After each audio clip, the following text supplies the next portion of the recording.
What advice do we need now? Don't be bamboozled by the hypnosis of social conditioning. Don't be in a rush to conform. You have to be the change that you want to see in others, and then people respond.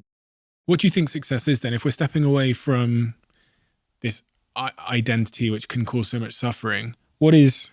For me, success is the progressive realization of worthy goals, number one. And where they got, that's a subjective measure. So for me, it could be taking care of my dog.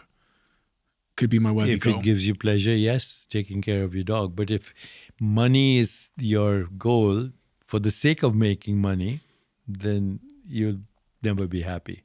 But if money is your goal, so you can actually make a difference in people's lives, including your own and your family, but also community at large, then that's a worthy goal. So it's number one, progressive realization of worthy goals. Number two, the ability to love and have compassion. And number three, actually, which is for me the most important, to always go back to your creative source. Once you have this ability to go back to your creative source, you will be successful, no matter what. Don't be bamboozled by the hypnosis of social conditioning. Don't be in a rush to conform. There's studies that if you Gallup, I'm on the advisory board of Gallup, if you have a house that's $50,000 and you're offered a house that's $500,000, but your neighbors have $1 million homes, you won't move. You're always comparing yourself to the other person. This is how we are socially programmed. Rush to conform, comparison with others. And, if your child doesn't conform, then he's not a good student.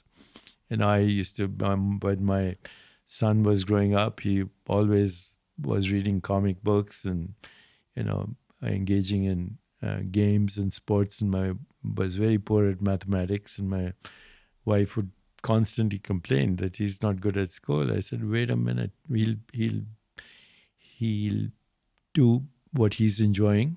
Let him do what he's enjoying. He ended up creating a sports company, a comic book company, and now he has a very successful business called The Religion of Sport with Tom Brady. Won 5 Emmys. Wasn't a good student. So I said, don't focus on your weaknesses. Focus on your strengths. And if you have a child who loves to play tennis, is poor at math, get him a tennis coach. And one day he might get a mathematician to be his accountant. When you look forward at the direction of travel that we're on as a civilization, what advice do we need now the most? Don't get stuck in melodrama. This whole world is full of drama. Everything that sells is drama. News is not news anymore. It's opinion and drama. And all the violence in the world is drama. And, you read about drama, shooting, killing, incest, all crazy stuff. And we're addicted to trauma, actually. And then we complain about it. We're addicted to trauma or drama? Yeah, both. And what's the cost of being addicted to trauma and drama? Suffering. Because you sacrifice yourself for the drama of being a conformist. Does this mean we should I'm thinking about my relationship with technology and social media and news feeds and stuff. Well, technology is neutral, and it's inescapable. It's part of our evolution. If you don't adapt to technology, you'll become extinct also. So it's part of our evolution. How do we use technology? In my field, AI, machine learning, precision diagnosis, and even intervention, I believe technology is a great gift. But again, technology can destroy the world too. This is what it means to be human. Humans are a very interesting species. Our fall from grace is exactly what mythical traditions tell us, the knowledge of good and evil. We ate the fruit. It's hard to go through life these days and not be tempted by drama. Even someone who, you know, It's a process. It's a process. what is that process? Growth. You know, some people do grow. Some people do evolve. And I think ultimately that is the purpose of our existence, is to keep evolving. Do you ever get tempted by drama or distracted? Not anymore. I used to.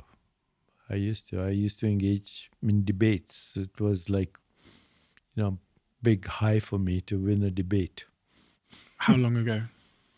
Well, I started in school and I left debating only recently. I was just 5 years ago. I was debating Richard Dawkins in Mexico, and I felt foolish after that.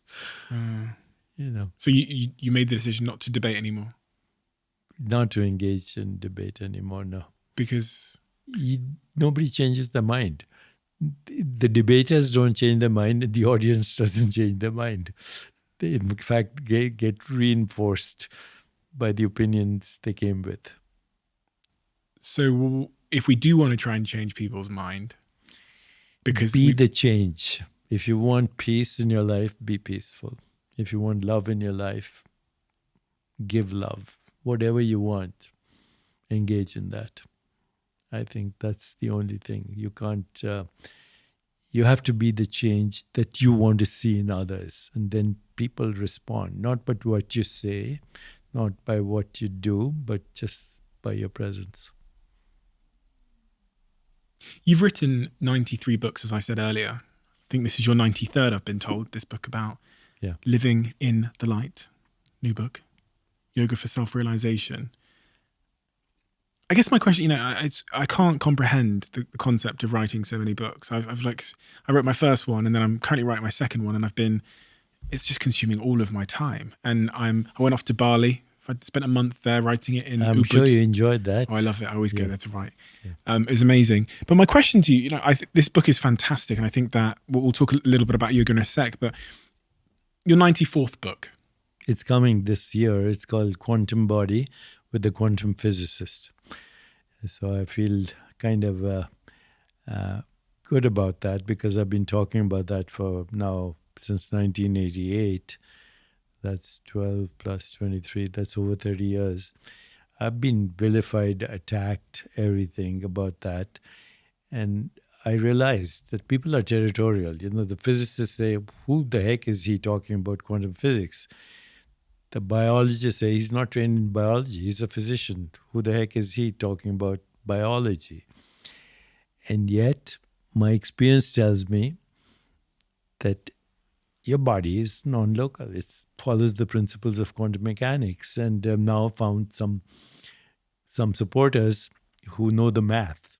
If you love the Diary of a CEO brand and you watch this channel, please do me a huge favor. Become part of the 15% of the viewers on this channel that have hit the subscribe button. It helps us tremendously, and the bigger the channel gets, the bigger the guests.